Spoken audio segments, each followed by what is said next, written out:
ಓಂ ಶಾಂತಿ. ಇಂದಿನ ದಿನಾಂಕ 11/10/21. ಮಧುರ ಮಕ್ಕಳೇ, ಯೋಗಾಗ್ನಿಯಿಂದ ಪಾಪಗಳನ್ನು ಭಸ್ಮ ಮಾಡಿಕೊಂಡು ಸಂಪೂರ್ಣ ಸತೋ ಪ್ರಧಾನರಾಗಬೇಕಾಗಿದೆ. ಯಾವುದೇ ಪಾಪಕರ್ಮ ಮಾಡಬಾರದು. ಪ್ರಶ್ನೆ: ಸತ್ಯಯುಗದಲ್ಲಿ ಶ್ರೇಷ್ಠ ಪದವಿಯು ಯಾವ ಆಧಾರದ ಮೇಲೆ ದೊರೆಯುತ್ತದೆ? ಇಲ್ಲಿನ ಯಾವ ಕಾಯಿದೆಯನ್ನು ಎಲ್ಲರಿಗೆ ತಿಳಿಸುವಿರಿ? ಉತ್ತರ: ಸತ್ಯಯುಗದಲ್ಲಿ ಪವಿತ್ರತೆಯ ಆಧಾರದ ಮೇಲೆ ಶ್ರೇಷ್ಠ ಪದವಿಯು ಸಿಗುತ್ತದೆ. ಯಾರು ಪವಿತ್ರತೆಯನ್ನು ಕಡಿಮೆ ಧಾರಣೆ ಮಾಡಿಕೊಳ್ಳುವರೋ ಅವರು ಸತ್ಯಯುಗದಲ್ಲಿ ತಡವಾಗಿ ಬರುತ್ತಾರೆ ಮತ್ತು ಕಡಿಮೆ ಪದವಿಯನ್ನು ಪಡೆಯುತ್ತಾರೆ. ಇಲ್ಲಿ ಯಾರಾದರೂ ಬರಲಿ, ಅವರಿಗೆ ಕಾಯಿದೆಯನ್ನು ತಿಳಿಸಿ ದಾನ ಕೊಟ್ಟರೆ ಗ್ರಹಣ ಬಿಟ್ಟು ಹೋಗುವುದು. 5 ವಿಕಾರಗಳ ದಾನ ನೀಡಿರಿ, ಆಗ ನೀವು 16 ಕಲಾ ಸಂಪೂರ್ಣರಾಗಿ ಬಿಡುವಿರಿ. ನೀವು ಮಕ್ಕಳು ಸಹ ತಮ್ಮ ಹೃದಯದಿಂದ ಕೇಳಿಕೊಳ್ಳಿ, ನನ್ನಲ್ಲಿ ಯಾವುದೇ ವಿಕಾರವಿಲ್ಲವೇ? ಓಂ ಶಾಂತಿ. ಆತ್ಮಿಕ ತಂದೆಯು ಆತ್ಮಿಕ ಮಕ್ಕಳಿಗೆ ತಿಳಿಸುತ್ತಾರೆ, ಈಗ ಸ್ವರ್ಗದ ಸ್ಥಾಪನೆಯಾಗುತ್ತಿದೆ. 5000 ವರ್ಷಗಳ ಮೊದಲು ಸಹ ಭಾರತದಲ್ಲಿ ಸ್ವರ್ಗವಿತ್ತು, ಲಕ್ಷ್ಮೀ ನಾರಾಯಣರ ರಾಜ್ಯವಿತ್ತು ಎಂಬುದನ್ನು ಹೇಗೆ ತಿಳಿಸಿಕೊಡಬೇಕು ಎಂದು ಅಂದ ಮೇಲೆ ವಿಚಾರ ಮಾಡಬೇಕು. ಆ ಸಮಯದಲ್ಲಿ ಎಷ್ಟು ಜನ ಸಂಖ್ಯೆ ಇರಬಹುದು? ಸತ್ಯಯುಗದ ಆದಿಯಲ್ಲಿ ಹೆಚ್ಚು ಎಂದರೆ 9-10 ಲಕ್ಷ ಜನ ಇರುತ್ತಾರೆ. ಆರಂಭದಲ್ಲಿ ವೃಕ್ಷವು ಚಿಕ್ಕದಾಗಿಯೇ ಇರುತ್ತದೆ. ಈ ಸಮಯದಲ್ಲಿ ಕಲಿಯುಗದ ಅಂತ್ಯವಾಗಿದೆ ಅಂದ ಮೇಲೆ ಎಷ್ಟು ದೊಡ್ಡ ವೃಕ್ಷವಾಗಿ ಬಿಟ್ಟಿದೆ. ಈಗ ಇದರ ವಿನಾಶವು ಆಗಬೇಕಾಗಿದೆ. ಮಕ್ಕಳು ತಿಳಿದುಕೊಂಡಿದ್ದೀರಿ, ಇದು ಅದೇ ಮಹಾಭಾರತ ಯುದ್ಧವಾಗಿದೆ. ಈ ಸಮಯದಲ್ಲಿಯೇ ಗೀತೆಯ ಭಗವಂತನು ರಾಜಯೋಗವನ್ನು ಕಲಿಸಿದರು ಮತ್ತು ದೇವಿ ದೇವತಾ ಧರ್ಮದ ಸ್ಥಾಪನೆ ಮಾಡಿದ್ದರು. ಸಂಗಮದಲ್ಲಿಯೇ ಅನೇಕ ಧರ್ಮಗಳ ವಿನಾಶ, ಒಂದು ಧರ್ಮದ ಸ್ಥಾಪನೆಯಾಗಿತ್ತು. ಮಕ್ಕಳಿಗೆ ಇದು ಸಹ ತಿಳಿದಿದೆ. ಇಂದಿಗೆ 5000 ವರ್ಷಗಳ ಮೊದಲು ಸ್ವರ್ಗವಾಗಿತ್ತು, ಮತ್ಯಾವುದೇ ಧರ್ಮವಿರಲಿಲ್ಲ. ಅಂತಹ ಹೊಸ ಪ್ರಪಂಚವನ್ನು ಸ್ಥಾಪನೆ ಮಾಡಲು ತಂದೆಯು ಸಂಗಮದಲ್ಲಿ ಬರುತ್ತಾರೆ. ಈಗ ಅದು ಸ್ಥಾಪನೆಯಾಗುತ್ತಿದೆ. ಹಳೆಯ ಪ್ರಪಂಚವು ವಿನಾಶವಾಗಿ ಬಿಡುವುದು. ಸತ್ಯಯುಗದಲ್ಲಿ ಭಾರತ ಖಂಡ ಒಂದೇ ಇತ್ತು, ಮತ್ಯಾವುದೇ ಖಂಡವಿರಲಿಲ್ಲ. ಈಗಂತೂ ಎಷ್ಟೊಂದು ಖಂಡಗಳಿವೆ. ಭಾರತ ಖಂಡವೂ ಇದೆ, ಆದರೆ ಇದರಲ್ಲಿ ಆದಿ ಸನಾತನ ದೇವಿ ದೇವತಾ ಧರ್ಮವಿಲ್ಲ. ಅದು ಪ್ರಾಯಲೋಪವಾಗಿ ಬಿಟ್ಟಿದೆ. ಈಗ ಪುನಃ ಪರಂಪಿತ ಪರಮಾತ್ಮನು ಬ್ರಹ್ಮರವರ ಮೂಲಕ ಸ್ಥಾಪನೆ ಮಾಡುತ್ತಿದ್ದಾರೆ. ಉಳಿದ ಅನೇಕ ಧರ್ಮಗಳು ವಿನಾಶವಾಗುತ್ತವೆ. ಇದು ನೆನಪಿರಬೇಕಾಗಿದೆ. ಸತ್ಯತ್ರೇತಾಯುಗದಲ್ಲಿ ಮತ್ಯಾರ ರಾಜ್ಯವೂ ಇರಲಿಲ್ಲ. ಮತ್ತೆಲ್ಲ ಧರ್ಮಗಳು ಈಗ ಬಂದಿವೆ. ಎಷ್ಟೊಂದು ದುಃಖ, ಅಶಾಂತಿ, ಹೊಡೆದಾಟಗಳಿದೆ. ಮಹಾಭಾರಿ ಮಹಾಭಾರತ ಯುದ್ಧವು ಅದೇ ಆಗಿದೆ. ಒಂದು ಕಡೆ ಯುರೋಪಿಯನ್ ಯಾದವರೂ ಇದ್ದಾರೆ. 5000 ವರ್ಷಗಳ ಮೊದಲು ಸಹ ಇವರು ಅಣ್ವಸ್ತ್ರಗಳನ್ನು ಕಂಡು ಹಿಡಿದಿದ್ದರು. ಕೌರವರು ಪಾಂಡವರೂ ಇದ್ದರು. ಪಾಂಡವರ ಕಡೆ ಸ್ವಯಂ ಪರಂಪಿತ ಪರಮಾತ್ಮನು ಸಹಯೋಗಿಯಾಗಿದ್ದರು. ಎಲ್ಲರಿಗೆ ಇದನ್ನೇ ಹೇಳಿದರು. ಗೃಹಸ್ಥ ವ್ಯವಹಾರದಲ್ಲಿರುತ್ತಾ ನನ್ನನ್ನು ನೆನಪು ಮಾಡಿದರೆ ನಿಮ್ಮ ಪಾಪವು ವೃದ್ಧಿಯಾಗುವುದಿಲ್ಲ ಮತ್ತು ಇಂದಿನ ವಿಕರ್ಮಗಳು ವಿನಾಶವಾಗುತ್ತವೆ. ಈಗಲೂ ಸಹ ತಂದೆಯು ತಿಳಿಸುತ್ತಾರೆ, ನೀವೇ ಭಾರತವಾಸಿಗಳು.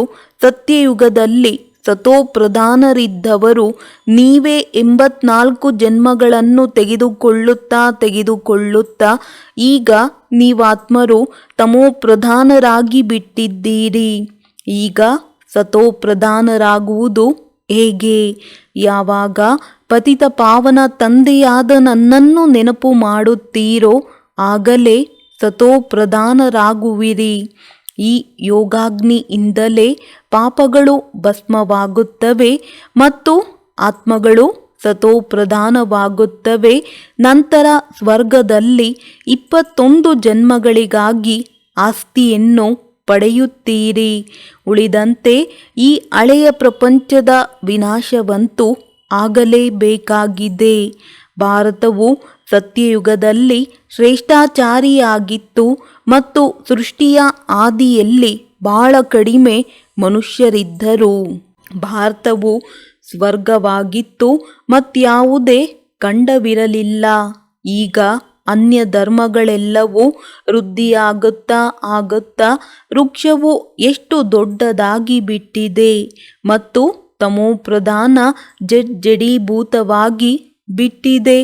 ಈಗ ಈ ತಮೋಪ್ರಧಾನ ವೃಕ್ಷದ ವಿನಾಶ ಮತ್ತು ಹೊಸ ದೇವಿ ದೇವತಾ ವೃಕ್ಷದ ಸ್ಥಾಪನೆಯು ಅವಶ್ಯವಾಗಿ ಆಗಬೇಕಾಗಿದೆ. ಅದು ಸಂಗಮದಲ್ಲಿಯೇ ಆಗುವುದು. ನೀವೀಗ ಸಂಗಮದಲ್ಲಿದ್ದೀರಿ. ಆದಿ ಸನಾತನ ದೇವಿ ದೇವತಾ ಧರ್ಮದ ನಾಟಿ ಮಾಡಲಾಗುತ್ತಿದೆ. ತಂದೆಯು ಪತಿತ ಮನುಷ್ಯರನ್ನು ಪಾವನ ಮಾಡುತ್ತಿದ್ದಾರೆ. ಯಾರನ್ನು ಮಾಡುತ್ತಿದ್ದಾರೆಯೋ ಅವರೇ ಮತ್ತೆ ದೇವತೆಗಳಾಗುವರು. ಯಾರು ಮೊಟ್ಟಮೊದಲಿಗರಾಗಿದ್ದರೋ ಅವರೇ 84 ಜನ್ಮಗಳನ್ನು ತೆಗೆದುಕೊಂಡಿದ್ದಾರೆ. ಪುನಃ ಅವರೇ ಮೊಟ್ಟಮೊದಲಿಗೆ ಬರುತ್ತಾರೆ. ಎಲ್ಲರಿಗಿಂತ ಮೊದಲು ದೇವಿ ದೇವತೆಗಳ ಪಾತ್ರವಿತ್ತು. ಅವರೇ ಮೊದಲು ಅಗಲಿದ್ದಾರೆ. ಮತ್ತೆ ಅವರದೇ ಪಾತ್ರವಿರಬೇಕಲ್ಲವೇ? ಸತ್ಯಯುಗದಲ್ಲಿ ಸರ್ವಗುಣ ಸಂಪನ್ನರು ಆಗಿರುತ್ತಾರೆ. ಈಗ ವಿಕಾರಿ ಪ್ರಪಂಚವಾಗಿದೆ. ಇವೆರಡರಲ್ಲಿ ರಾತ್ರಿ ಹಗಲಿನ ಅಂತರವಿದೆ. ಈಗ ವಿಕಾರಿ ಪ್ರಪಂಚವನ್ನು ನಿರ್ವಿಕಾರಿಯನ್ನಾಗಿ ಯಾರು ಮಾಡುವರು? ಹೇ ಪತಿತ ಪಾವನ ಬನ್ನಿರಿ ಎಂದು ಯಾರನ್ನು ಕರೆಯುತ್ತಾರೆಯೋ ಅವರು ಈಗ ಬಂದಿದ್ದಾರೆ. ತಂದೆಯು ತಿಳಿಸುತ್ತಾರೆ, ನಾನು ನಿಮ್ಮನ್ನು ನಿರ್ವಿಕಾರಿಗಳನ್ನಾಗಿ ಮಾಡುತ್ತಿದ್ದೇನೆ. ಈ ವಿಕಾರಿ ಪ್ರಪಂಚದ ವಿನಾಶಕ್ಕಾಗಿ ಯುದ್ಧವು ಆಗಬೇಕಾಗಿದೆ.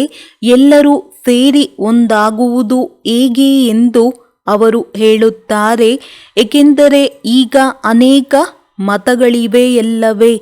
ಇಷ್ಟು ಅನೇಕ ಮತಾಂತರಗಳ ನಡುವೆ ಒಂದು ಧರ್ಮದ ಮತವನ್ನು ಯಾರು ಸ್ಥಾಪನೆ ಮಾಡುವರು? ತಂದೆಯು ತಿಳಿಸುತ್ತಾರೆ, ಈಗ ಒಂದು ಮತದ ಸ್ಥಾಪನೆಯಾಗುತ್ತಿದೆ. ಉಳಿದೆಲ್ಲವೂ ವಿನಾಶವಾಗುವುದು.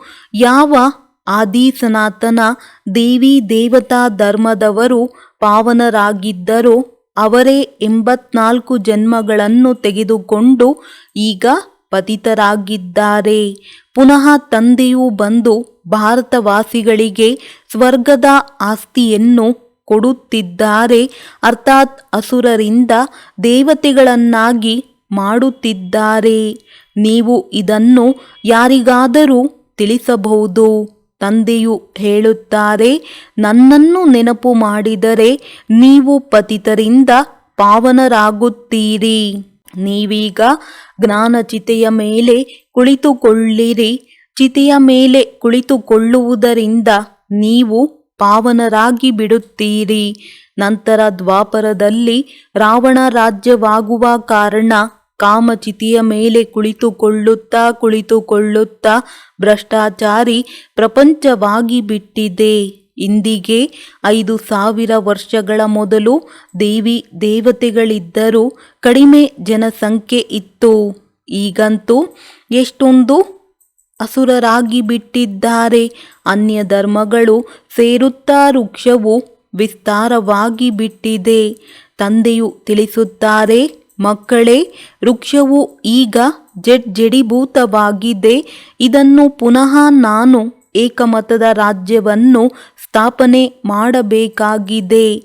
ಒಂದು ಧರ್ಮದಲ್ಲಿ ಏಕಮತವಿರಲಿ ಎಂದು ಭಾರತವಾಸಿಗಳು ಹೇಳುತ್ತಾರೆ.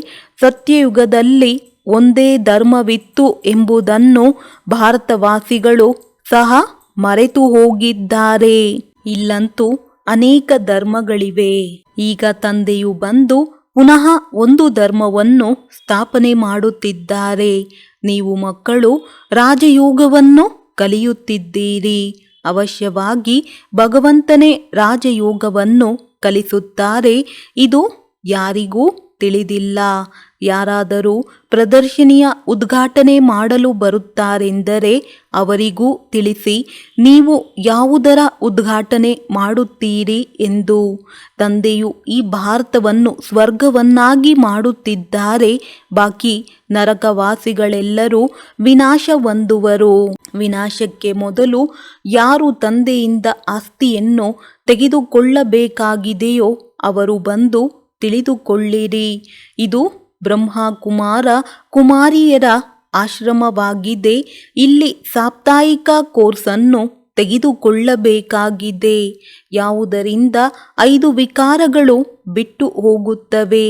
ದೇವತೆಗಳಲ್ಲಿ ಈ ಪಂಚವಿಕಾರಗಳಿರುವುದಿಲ್ಲ. ಈಗ ಇಲ್ಲಿ ಪಂಚವಿಕಾರಗಳ ದಾನವನ್ನು ಕೊಡಬೇಕಾಗಿದೆ. ಆಗಲೇ ಗ್ರಹಣವು ಬಿಡುವುದು.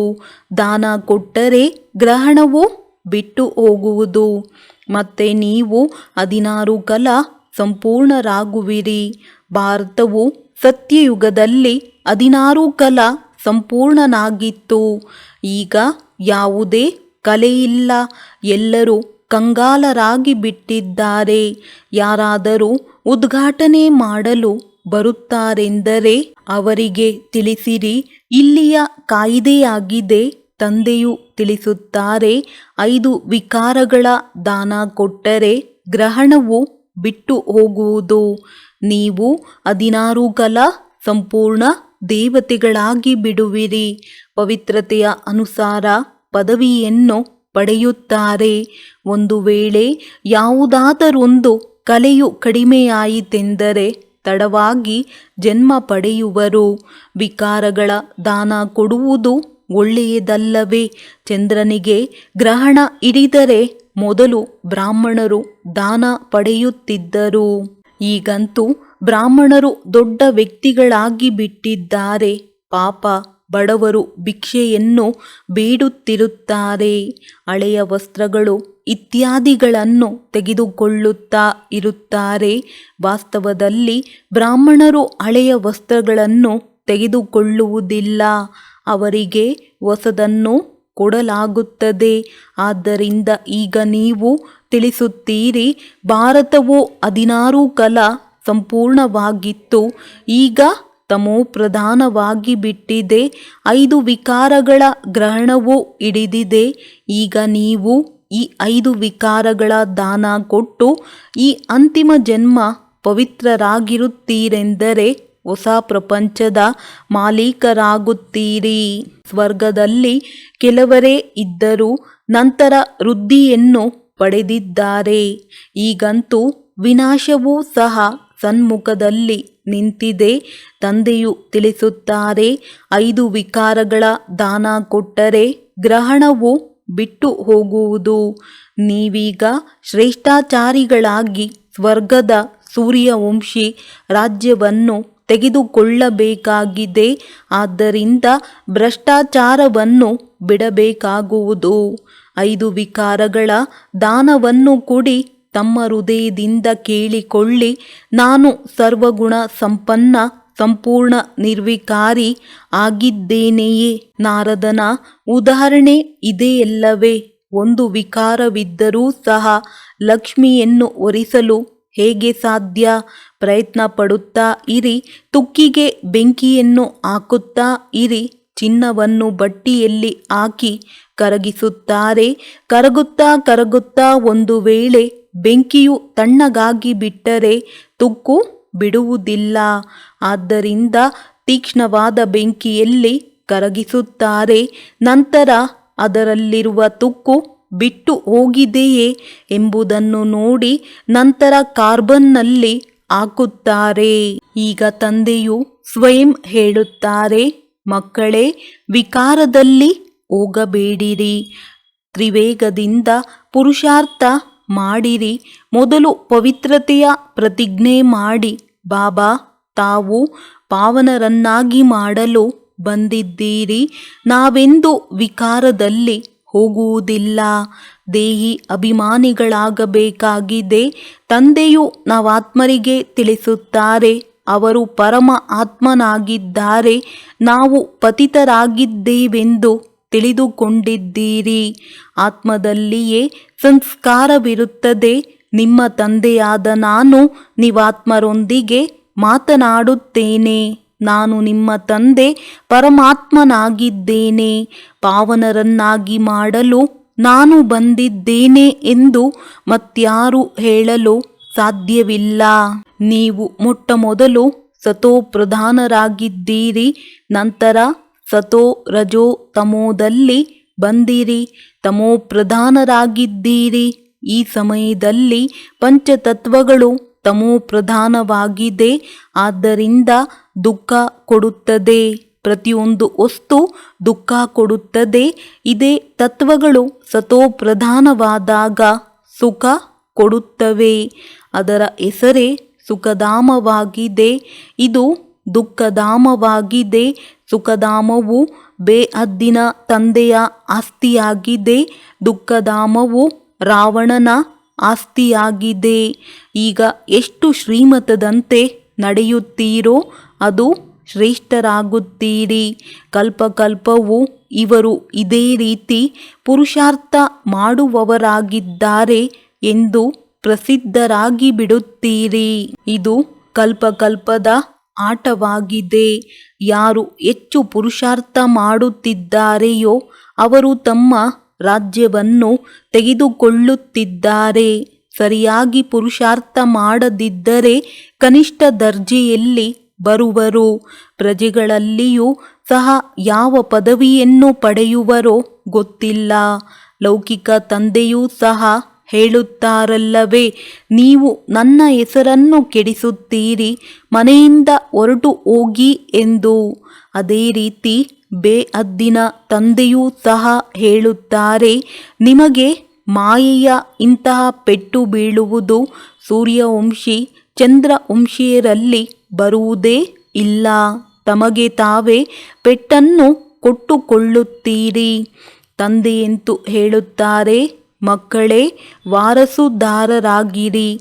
ರಾಜತಿಲಕವನ್ನು ಇಟ್ಟುಕೊಳ್ಳಬೇಕೆಂದರೆ ನನ್ನನ್ನು ನೆನಪು ಮಾಡಿರಿ ಮತ್ತು ಅನ್ಯರಿಗೂ ನೆನಪು ತರಿಸಿರಿ. ಆಗ ನೀವು ರಾಜರಾಗುವಿರಿ. ನಂಬರ್ ವಾರಂತೂ ಇರುತ್ತಾರಲ್ಲವೇ, ವಕೀಲರಲ್ಲಿ ಕೆಲವರು ಒಂದೊಂದು ಕೇಸಿನಿಂದ ಲಕ್ಷಾಂತರ ರೂಪಾಯಿಗಳನ್ನು ಸಂಪಾದಿಸುತ್ತಾರೆ. ಇನ್ನು ಕೆಲವರಿಗೆ ಧರಿಸುವುದಕ್ಕಾಗಿ ಕೋಟೂ ಸಹ ಇರುವುದಿಲ್ಲ. ಎಲ್ಲವೂ ಪುರುಷಾರ್ಥದ ಮೇಲೆ ಅವಲಂಬಿಸಿದೆ ಎಲ್ಲವೇ. ನೀವು ಸಹ ಪುರುಷಾರ್ಥ ಮಾಡುತ್ತೀರೆಂದರೆ ಶ್ರೇಷ್ಠ ಪದವಿಯನ್ನು ಪಡೆಯುತ್ತೀರಿ. ಮನುಷ್ಯರಿಂದ ದೇವತೆಗಳಾಗಬೇಕಾಗಿದೆ. ಅಂದ ಮೇಲೆ ಮಾಲೀಕರಾದರೂ ಆಗಿರಿ, ಪ್ರಜೆಗಳಾದರೂ ಆಗಿರಿ. ಪ್ರಜೆಗಳಲ್ಲಿಯೂ ನೌಕರ ಚಾಕರ ಆಗುತ್ತಾರೆ. ವಿದ್ಯಾರ್ಥಿಯ ಚಲನೆಯಿಂದಲೇ ಶಿಕ್ಷಕರಿಗೆ ಅರ್ಥವಾಗಿ ಬಿಡುತ್ತದೆ. ಆಶ್ಚರ್ಯವೇನೆಂದರೆ ಹಳಬರಿಗಿಂತಲೂ ಹೊಸಬರು ತೀಕ್ಷ್ಣವಾಗಿ ಮುಂದೆ ಹೋಗುತ್ತಾರೆ. ಏಕೆಂದರೆ ಈಗ ದಿನ ಪ್ರತಿದಿನ ಬಹಳ ರಿಫೈನ್ ಮಾತುಗಳನ್ನು ತಂದೆಯು ತಿಳಿಸುತ್ತಿದ್ದಾರೆ. ದೈವಿ ವೃಕ್ಷದ ನಾಟಿಯಾಗುತ್ತಾ ಹೋಗುತ್ತದೆ. ಮೊದಲಿನವರಂತೂ ಕೆಲವರು ಬಿಟ್ಟು ಹೋದರು, ಹೊಸಬರು ಸೇರುತ್ತಾ ಹೋಗುತ್ತಾರೆ. ಹೊಸ ಹೊಸ ಜ್ಞಾನದ ಮಾತುಗಳು ಸಿಗುತ್ತಾ ಇರುತ್ತವೆ. ಬಹಳ ಯುಕ್ತಿಯಿಂದ ತಿಳಿಸಬೇಕಾಗುತ್ತದೆ. ತಂದೆಯು ತಿಳಿಸುತ್ತಾರೆ, ಮಕ್ಕಳೇ, ಬಹಳ ಗುಹ್ಯವಾದ ರಮಣೀಕ ಮಾತುಗಳನ್ನು ತಿಳಿಸುತ್ತೇನೆ. ಇದರಿಂದ ನೀವು ಬಹುಬೇಗ ನಿಶ್ಚಯ ಬುದ್ಧಿಯವರಾಗಿರಿ. ನನ್ನ ಪಾತ್ರವಿರುವವರೆಗೂ ನಿಮಗೆ ಓದಿಸುತ್ತಾ ಇರುತ್ತೇನೆ. ಇದು ಸಹ ಡ್ರಾಮಾದಲ್ಲಿ ನಿಗದಿತವಾಗಿದೆ. ಕರ್ಮಾತೀತ ಸ್ಥಿತಿಯನ್ನು ಹೊಂದುವವರೆಗೂ ವಿದ್ಯಾಭ್ಯಾಸವು ನಡೆಯುತ್ತಲೇ ಇರುವುದು. ಮಕ್ಕಳು ಸಹ ಅರಿತುಕೊಳ್ಳಬಹುದು. ಕೊನೆಯಲ್ಲಿ ಪರೀಕ್ಷಾ ಸಮಯದಲ್ಲಿ ಫಲಿತಾಂಶವು ಅರ್ಥವಾಗುತ್ತದೆ ಎಲ್ಲವೇ. ಈ ವಿದ್ಯೆಯಲ್ಲಿ ಪವಿತ್ರತೆಯು ನಂಬರ್ 1 ಸಬ್ಜೆಕ್ಟ್ ಆಗಿದೆ. ಎಲ್ಲಿಯವರೆಗೆ ತಂದೆಯ ನೆನಪಿರುವುದಿಲ್ಲ, ಸೇವೆಯನ್ನು ಮಾಡುವುದಿಲ್ಲವೋ ಅಲ್ಲಿಯವರೆಗೂ ವಿಶ್ರಾಂತಿ ಎನಿಸಬಾರದು. ನಿಮ್ಮ ಯುದ್ಧವು ಮಾಯೆಯ ಜೊತೆ ಇದೆ. ಬಲೆ ರಾವಣನನ್ನು ಸುಡುತ್ತಾರೆ, ಆದರೆ ರಾವಣನು ಯಾರೆಂಬುದನ್ನು ತಿಳಿದುಕೊಂಡಿಲ್ಲ. ದಸರಾ ಹಬ್ಬವನ್ನು ಬಹಳ ಆಚರಿಸುತ್ತಾರೆ. ರಾಮ ಭಗವಂತನ ಭಗವತಿ ಸೀತೆಯ ಅಪಹರಣವಾಯಿತು. ನಂತರ ವಾನರ ಸೇನೆಯ ಸಹಯೋಗ ತೆಗೆದುಕೊಳ್ಳಲಾಯಿತು ಎಂದು ಹೇಳಿದರೆ ನಿಮಗೆ ಆಶ್ಚರ್ಯವೆನಿಸುತ್ತದೆ. ಏಕೆಂದರೆ ಇದು ಎಂದಾದರೂ ಸಾಧ್ಯವೇ? ಮನುಷ್ಯರು ಏನನ್ನೂ ತಿಳಿದುಕೊಂಡಿಲ್ಲ. ಪ್ರದರ್ಶನಿಯಲ್ಲಿ ಮೊಟ್ಟ ಮೊದಲಿಗೆ ತಿಳಿಸಬೇಕು, ಭಾರತದಲ್ಲಿ ಲಕ್ಷ್ಮೀ ನಾರಾಯಣರ ರಾಜ್ಯವಿದ್ದಾಗ ಎಷ್ಟು ಕಡಿಮೆ ಜನಸಂಖ್ಯೆ ಇತ್ತು. ಇದು 5000 ವರ್ಷಗಳ ಮಾತಾಗಿದೆ. ಈಗ ಕಲಿಯುಗವಾಗಿದೆ. ಅದೇ ಮಹಾಭಾರಿ ಮಹಾಭಾರತ ಯುದ್ಧವು ನಿಂತಿದೆ. ತಂದೆಯು ಬಂದು ರಾಜಯೋಗವನ್ನು ಕಲಿಸುತ್ತಾರೆ. ನಂತರ ವಿನಾಶವೂ ಆಗುವುದು. ಇಲ್ಲಿ ಒಂದು ಧರ್ಮ, ಒಂದು ಮತ ಅಥವಾ ಶಾಂತಿ ಸ್ಥಾಪನೆಯಾಗಲು ಹೇಗೆ ಸಾಧ್ಯ? ಏಕಮತವಾಗಬೇಕು ಎಂದು ಎಷ್ಟು ತಲೆಕೆಡಿಸಿಕೊಳ್ಳುತ್ತಾರೆಯೋ ಅಷ್ಟೇ ಇನ್ನೂ ಹೆಚ್ಚಿನದಾಗಿ ಒಡೆದಾಡುತ್ತಿರುತ್ತಾರೆ. ಈಗ ನಾನು ಅವರೆಲ್ಲರೂ ಒಡೆದಾಡುತ್ತಿರಬೇಕಾಗಿದೆ. ಮಧ್ಯದಲ್ಲಿ ಬೆಣ್ಣೆಯನ್ನು ನಿಮಗೆ ಕೊಡುತ್ತೇನೆ. ಯಾರು ಮಾಡುವರೋ ಅವರು ಪಡೆಯುವರು ಎಂದು ತಂದೆಯು ತಿಳಿಸುತ್ತಾರೆ. ಕೆಲವರು ತಂದೆಗಿಂತಲೂ ಶ್ರೇಷ್ಠರಾಗುವರು. ನೀವು ನನಗಿಂತಲೂ ಸಾಹುಕಾರರು, ವಿಶ್ವದ ಮಾಲೀಕರಾಗುವಿರಿ. ನಾನು ಆಗುವುದಿಲ್ಲ. ನೀವು ಮಕ್ಕಳಿಗೆ ನಿಷ್ಕಾಮ ಸೇವೆ ಮಾಡುತ್ತೇನೆ. ನಾನು ದಾತನಾಗಿದ್ದೇನೆ. ನಾವು ಶಿವತಂದೆಗೆ 5 ರೂಪಾಯಿಗಳನ್ನು ಕೊಡುತ್ತೇವೆಂದು ಯಾರು ತಿಳಿದುಕೊಳ್ಳಬೇಡಿ. ಶಿವತಂದೆಯಿಂದ 5 ರೂಪಾಯಿಗಳಿಗೆ 5 ಪದಮದಷ್ಟು ಸ್ವರ್ಗದಲ್ಲಿ ಪಡೆಯುತ್ತೀರಿ. ಅಂದ ಮೇಲೆ ಇದು ಕೊಡುವುದಾಯಿತೆ. ಒಂದು ವೇಳೆ ನಾವು ಕೊಡುತ್ತೇವೆಂದು ತಿಳಿದುಕೊಳ್ಳುತ್ತೀರೆಂದರೆ ಶಿವತಂದೆಗೆ ದೊಡ್ಡ ನಿಂದನೆ ಮಾಡುತ್ತೀರೆಂದರ್ಥ. ತಂದೆಯು ನಿಮ್ಮನ್ನು ಎಷ್ಟು ಶ್ರೇಷ್ಠರನ್ನಾಗಿ ಮಾಡುತ್ತಾರೆ. ನೀವು 5 ರೂಪಾಯಿಗಳನ್ನು ಶಿವತಂದೆಯ ಖಜಾನೆಯಲ್ಲಿ ತೊಡಗಿಸುತ್ತೀರಿ. ತಂದೆಯು ನಿಮಗೆ 5 ಕೋಟಿಗಳನ್ನು ಕೊಡುತ್ತಾರೆ. ಕವಡೆಯಿಂದ ವಜ್ರ ಸಮಾನರನ್ನಾಗಿ ಮಾಡುತ್ತಾರೆ. ನಾವು ಶಿವತಂದೆಗೆ ಕೊಟ್ಟೆವು ಎಂಬ ಸಂಶಯವನ್ನು ಎಂದು ತರಬಾರದು. ಇವರು ಎಷ್ಟು ಬೋಲಾನಾಥನಾಗಿದ್ದಾರೆ. ಅಂದ ಮೇಲೆ ನಾವು ತಂದೆಗೆ ಕೊಡುತ್ತೇವೆಂಬ ಸಂಕಲ್ಪವು ಎಂದೂ ಬರಬಾರದು. ನಾವು ಕೊಡುವುದಿಲ್ಲ, ಬದಲಾಗಿ ಶಿವತಂದೆಯಿಂದ 21 ಜನ್ಮಗಳಿಗಾಗಿ ಆಸ್ತಿಯನ್ನು ಪಡೆಯುತ್ತೇವೆ. ಶುದ್ಧ ಮನಸ್ಸಿನಿಂದ ಕೊಡದಿದ್ದರೆ ಅದು ಸ್ವೀಕಾರವಾಗುವುದಿಲ್ಲ. ಎಲ್ಲ ಮಾತುಗಳ ತಿಳುವಳಿಕೆಯನ್ನು ಬುದ್ಧಿಯಲ್ಲಿ ಇಟ್ಟುಕೊಳ್ಳಬೇಕು. ಈಶ್ವರಾರ್ಥವಾಗಿ ದಾನ ಮಾಡುತ್ತಾರೆ ಅಂದಾಗ ತಂದೆಯೇನು ಭಿಕ್ಷುಕರೇ? ಇಲ್ಲ, ಅವರು ನಮಗೆ ಇನ್ನೊಂದು ಜನ್ಮದಲ್ಲಿ ಕೊಡುವರೆಂದು ತಿಳಿದು ದಾನ ಮಾಡುತ್ತಾರೆ. ಈಗ ನಿಮಗೆ ತಂದೆಯು ಕರ್ಮ ಅಕರ್ಮ ವಿಕರ್ಮದ ರಹಸ್ಯವನ್ನು ತಿಳಿಸುತ್ತಾರೆ. ಇಲ್ಲಿ ಯಾವ ಕರ್ಮ ಮಾಡುವಿರೋ ಅದು ವಿಕರ್ಮವೇ ಆಗುವುದು. ಏಕೆಂದರೆ ರಾವಣ ರಾಜ್ಯವಾಗಿದೆ. ಸತ್ಯಯುಗದಲ್ಲಿ ಕರ್ಮವು ಅಕರ್ಮವಾಗುತ್ತದೆ. ನಾನು ನಿಮ್ಮನ್ನು ಈಗ ಅಂತಹ ಪ್ರಪಂಚಕ್ಕೆ ವರ್ಗಾವಣೆ ಮಾಡುತ್ತೇನೆ ಎಲ್ಲಿ ನಿಮ್ಮಿಂದ ವಿಕರ್ಮಗಳಾಗುವುದೇ ಇಲ್ಲ. ಯಾವಾಗ ಅನೇಕ ಮಕ್ಕಳು ಬಂದು ಬಿಡುವರೋ ಆಗ ನಿಮ್ಮ ಹಣವನ್ನು ತೆಗೆದುಕೊಂಡು ನಾನೇನು ಮಾಡಲಿ? ನಿಮ್ಮಿಂದ ಪಡೆದು ಅದು ಕೆಲಸಕ್ಕೆ ಬರಲಿಲ್ಲ. ಮತ್ತೆ ನಾನು ಅದನ್ನು ಹೆಚ್ಚಿಸಿಕೊಡಲು ನಾನು ಅಂತಹ ಕಚ್ಚಾ ಆದಂತಹ ಅಕ್ಕಸಾಲಿಗನಲ್ಲ. ನಾನು ಪಕ್ಕಾ ಆಚಾರಿಯಾಗಿದ್ದೇನೆ. ಅಂತಿಮದಲ್ಲಿ ನಿಮ್ಮ ಸೇವೆಯು ಅವಶ್ಯಕತೆ ಇಲ್ಲ ಎಂದು ತಂದೆಯು ಹೇಳಿಬಿಡುತ್ತಾರೆ. ಒಳ್ಳೆಯದು. ಮಧುರಾತಿ ಮಧುರ ಅಗಲಿ ಹೋಗಿ ಮರಳಿ ಸಿಕ್ಕಿರುವ ಮಕ್ಕಳ ಪ್ರತಿ ಮಾತಾಪಿತಾ ಬಾಪ್ ದಾದಾರವರ ನೆನಪು, ಪ್ರೀತಿ ಹಾಗೂ ಸುಪ್ರಭಾತ. ಆತ್ಮಿಕ ಮಕ್ಕಳಿಗೆ ಆತ್ಮಿಕ ತಂದೆಯ ನಮಸ್ತೆ. ಧಾರಣೆಗಾಗಿ ಮುಖ್ಯ ಸಾರ: ತೀವ್ರ ವೇಗದಿಂದ ಪುರುಷಾರ್ಥ ಮಾಡಿ ವಿಕಾರಗಳ ತುಕ್ಕನ್ನು ಯೋಗಾಗ್ನಿಯಲ್ಲಿ ಕರಗಿಸಬೇಕಾಗಿದೆ. ಪವಿತ್ರತೆಯ ಸಂಪೂರ್ಣ ಪ್ರತಿಜ್ಞೆ ಮಾಡಬೇಕಾಗಿದೆ. ಕರ್ಮ ಅಕರ್ಮ ವಿಕರ್ಮದ ಗತಿಯನ್ನು ಬುದ್ಧಿಯಲ್ಲಿಟ್ಟುಕೊಂಡು ತಮ್ಮದೆಲ್ಲವನ್ನು ಹೊಸ ಪ್ರಪಂಚಕ್ಕಾಗಿ ವರ್ಗಾವಣೆ ಮಾಡಬೇಕಾಗಿದೆ. ವರದಾನ: ತಮ್ಮ ಬುದ್ಧಿ ಎಂಬ ನೇತ್ರವನ್ನು ಸ್ಪಷ್ಟ ಹಾಗೂ ಸುರಕ್ಷಿತವಾಗಿ ಇಟ್ಟುಕೊಳ್ಳುವಂತಹ ಮಾಸ್ಟರ್ ಜ್ಞಾನಪೂರ್ಣ ಶಕ್ತಿಪೂರ್ಣ ಭವ. ಹೇಗೆ ಜ್ಯೋತಿಷಿಯು ತನ್ನ ಜ್ಯೋತಿಷ್ಯದ ಜ್ಞಾನದಿಂದ ಮುಂದೆ ಬರುವಂತಹ ಆಪತ್ತುಗಳನ್ನು ತಿಳಿದು ಬಿಡುತ್ತಾರೆ, ಹಾಗೆಯೇ ತಾವು ಮಕ್ಕಳು ಮಾಯೆಯಿಂದ ಬರುವ ಪರೀಕ್ಷೆಗಳನ್ನು ಮುಂಚಿತವಾಗಿಯೇ ಪರಿಶೀಲಿಸುತ್ತಾ ಗೌರವಾನ್ವಿತವಾಗಿ ತೇರ್ಗಡೆಯಾಗುವುದಕ್ಕಾಗಿ ಬುದ್ಧಿ ಎಂಬ ನೇತ್ರವನ್ನು ಸ್ಪಷ್ಟವಾಗಿಟ್ಟುಕೊಳ್ಳಿರಿ ಮತ್ತು ಸುರಕ್ಷಿತವಾಗಿರಿ. ದಿನ ಕಳೆದಂತೆ ನೆನಪಿನ ಅಥವಾ ಶಾಂತಿಯ ಶಕ್ತಿಯನ್ನು ವೃದ್ಧಿ ಮಾಡಿಕೊಳ್ಳುತ್ತೀರೆಂದರೆ ಇಂದು ಏನಾಗುವುದಿದೆ ಎಂಬುದು ಮುಂಚಿತವಾಗಿಯೇ ತಿಳಿದು ಬಿಡುತ್ತದೆ. ಮಾಸ್ಟರ್ ಜ್ಞಾನಪೂರ್ಣ ಶಕ್ತಿಪೂರ್ಣರಾಗುತ್ತೀರೆಂದರೆ ಎಂದಿಗೂ ಸೋಲಾಗಲು ಸಾಧ್ಯವಿಲ್ಲ. ಸ್ಲೋಗನ್: ಪವಿತ್ರತೆಯೇ ನವೀನತೆಯಾಗಿದೆ ಹಾಗೂ ಜ್ಞಾನದ ಬುನಾದಿಯೂ ಇದೇ ಆಗಿದೆ. ಒಳ್ಳೆಯದು. ಓಂ ಶಾಂತಿ.